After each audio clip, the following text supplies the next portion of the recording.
In his reply to Koepsell, Lawrence Sung focuses upon how the ethics of legal governance are hardly ever what he calls binary. In other words, no absolute rights and no absolute wrongs.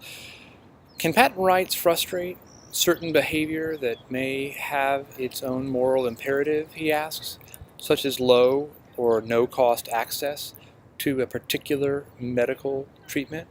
Perhaps, he says, but because they might, the legislature wisely limited the duration of patent exclusivity, and the executive and the judiciary have remained mindful of combining the scope of exclusivity to comport only with the precise subject matter that the inventor has brought to the public.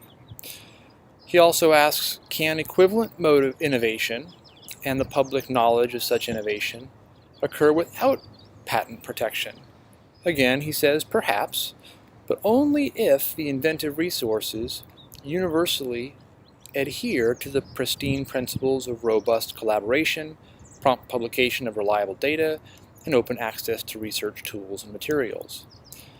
In his second page, he says, but alternatives aside, can we afford to disarm medical technology innovation by eliminating patent protection for genes, embryos, or their parts? He writes that the potential injury to the public good that arguably occurs with the wholesale withdrawal of patent exclusivity to genes, embryos, or their parts may also include the unintended consequences of decreased funding availability for basic medical research generally.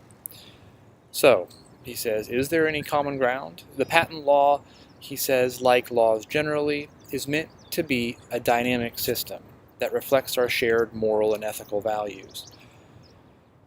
At bottom, he says, there is room within the existing United States patent system to work to embrace the goal of bringing new medical technology involving genes, embryos, or their parts to the public as quickly as possible, with intellectual property incentives that ultimately have minimal impact, even during the temporary terms of exclusivity, on patient access and future medical technology innovation.